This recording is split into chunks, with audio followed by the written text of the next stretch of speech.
Depuis la fin du Xe siècle, le Maghreb central était occupé par la dynastie ziride, vassaux et lieutenants des Fatimides. En 1004, Ahmad ibn Boulougine fut envoyé dans l'ouest pour pacifier la région.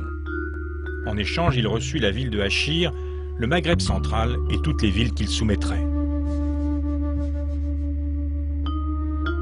C'est dans les monts des Mahdides, dans un vaste cirque entouré de versants escarpés, que Ahmad, fort de ses succès, fonda en 1007 la Kala, véritable ville forteresse, capitale des Hammadides. La Kala était bordée d'une large enceinte en pierre qui comportait 3 portes principales.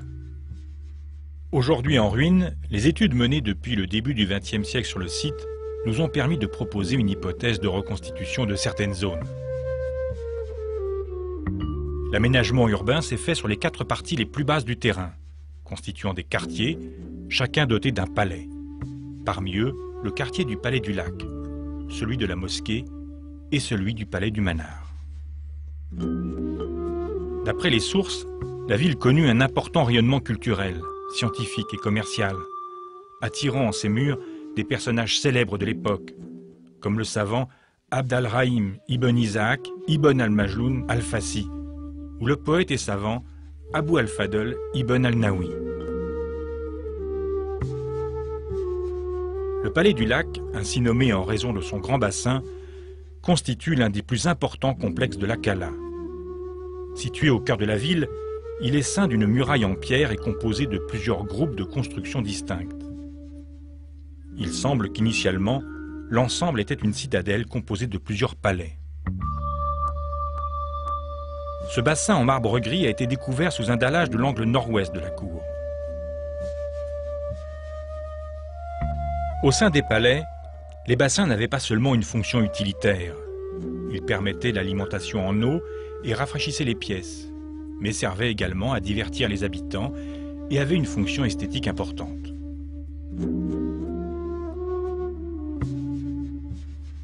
Plusieurs carreaux de revêtement aux formes variées ont été découverts, en particulier dans les palais du Lac et du Manar.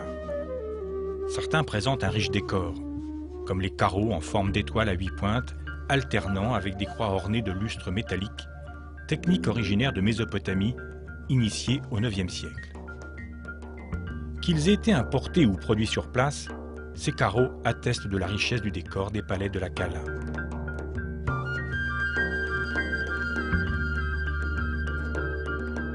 Ce grand espace entouré de portiques était vraisemblablement un bassin. Il abritait peut-être des joutes nautiques. Dans le monde islamique, on connaît d'autres exemples proches, tel le bassin almohade de la Ménara à Marrakech. Le bassin de la Ménara, qui s'étend sur environ 3 hectares, servait notamment au stockage de grandes quantités d'eau destinées à l'irrigation des vergers alentours.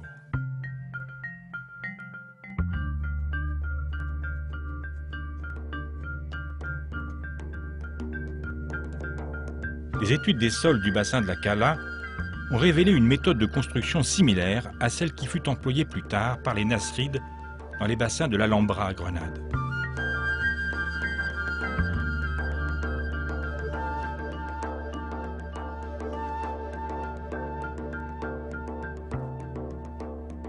La grande mosquée de la Kala se trouve sur le versant sud d'un vaste coteau, à 1000 mètres au-dessus de la mer. L'édifice a connu plusieurs phases de construction. Dans sa première phase, la salle de prière était divisée en 13 nefs perpendiculaires au mur de la Qibla, mur en avant de la salle de prière tournée vers la Mecque. Ces nefs étaient séparées par des arcades reposant sur des piliers. Celle du centre, plus large que les autres, menait au mihrab, niche incluse dans le mur de la Qibla, indiquant l'orientation de la prière. De part et d'autre, 2 ouvertures donnaient l'une vers la salle où l'on rangeait le minbar, sorte de chaire à prêcher, et l'autre vers les appartements de l'imam. Les nefs ouvraient par des baies sur la cour, pourvues d'un seul rang de portiques. Le plan de la mosquée offre des ressemblances avec celui des grandes mosquées de Cordoue en Espagne et de Kéroua en Tunisie, dans lesquelles on retrouve les nefs perpendiculaires à la Qibla, la cour cernée de portiques et les petites pièces de part et d'autre du mihrab.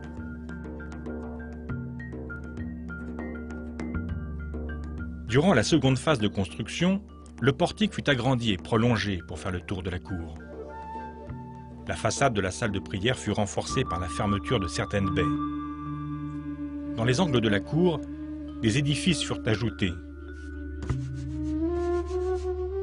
C'est certainement durant cette phase que fut construite la Maksoura, dont les murs dépassaient les toits de la salle de prière. Cet espace en avant du mihrab était réservé aux souverains et constitué de plusieurs nefs parallèles à celui-ci qui modifièrent l'axialité du monument, lui conférant un profil similaire à certains édifices almohades, comme la mosquée de Hassan à Rabat ou celle d'Al-Mansour à Tlemcen.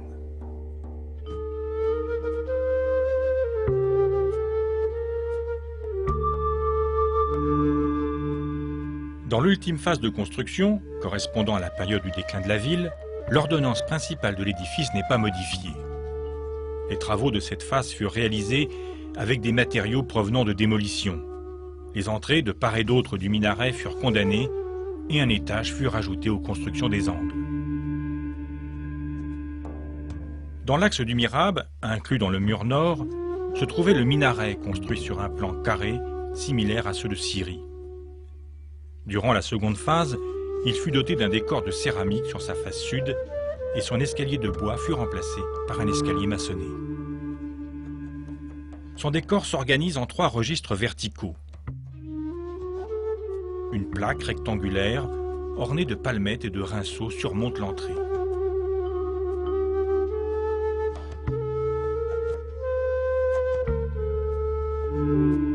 Au centre se superpose une série d'arcades, aveugles ou non, dont les formes varient du brisé au plein cintre.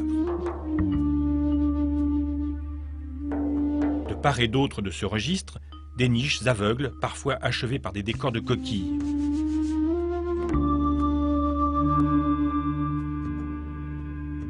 Ou au fond, ornées de mosaïques de céramique ou de croix modelées en stuc, s'organisent symétriquement.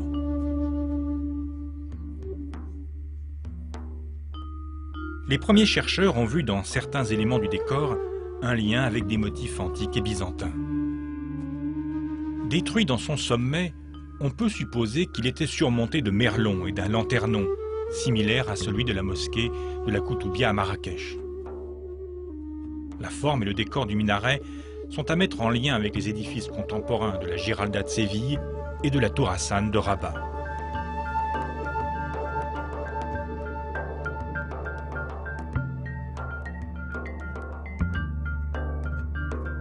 Le palais du Manar est établi sur un piton rocheux escarpé. Les fouilles anciennes et l'état lacunaire des vestiges rendent ces structures parfois difficiles à appréhender. Ce palais est un complexe architectural composé de 5 bâtiments et ceint d'un rempart.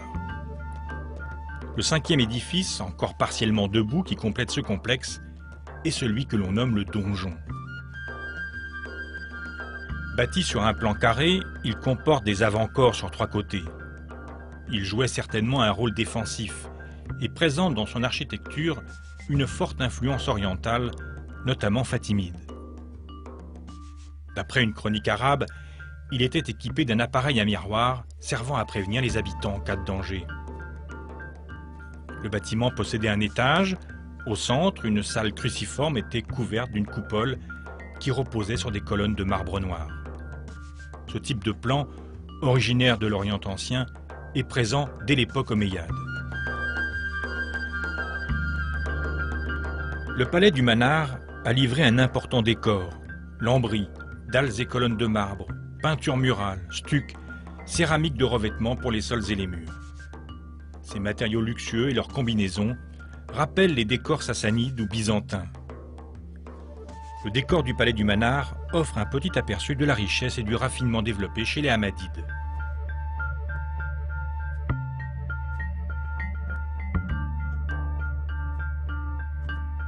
Dans le courant du XIIe siècle, la puissance de la ville commença à décliner au profit de bougies. Pillée et détruite à plusieurs reprises, les sources n'en font plus mention au siècle suivant.